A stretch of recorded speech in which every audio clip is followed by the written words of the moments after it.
BGB হাসপাতালে ছাত্র আন্দোলনের সহিংসতায় আহতরা সবাই ভালো আছেন, তাদের উন্নত চিকিৎসা দেয়া হচ্ছে বলে জানিয়েছেন স্বরাষ্ট্র উপদেষ্টা অবসরপ্রাপ্ত লেফটেন্যান্ট জেনারেল জাহাঙ্গীর আলম চৌধুরী। সকালে রাজধানীর পিলখানায় বিজিবি হাসপাতাল পরিদর্শন শেষে এসব কথা জানান তিনি। পরে স্বরাষ্ট্র উপদেষ্টা আহতদের চিকিৎসা নিশ্চিতে সরকারের পাশাপাশি সবাইকে নিজ নিজ জায়গা থেকে পাশে থাকার আহ্বান জানান।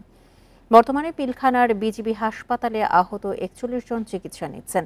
এর মধ্যে ১৯ জন বিজিবি সদস্য, বাকি ২২ জন শিক্ষার্থী ও সাধারণ মানুষ।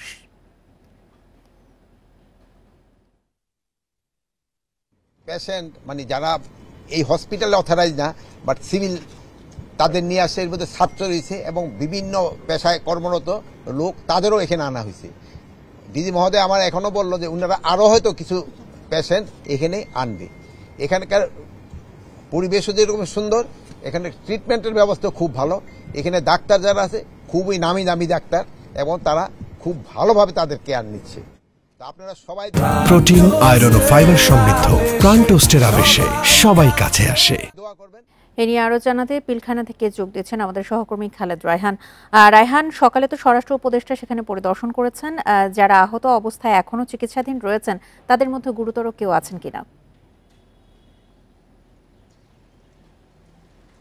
দেখুন, এই হাসপাতালে এখন পর্যন্ত রয়েছেন ৪১ জন, যার মধ্যে ২২ জন রয়েছেন বিজিবি সদস্য এবং ১৯ জন তার রয়েছে বিভিন্ন সাধারণ মানুষ।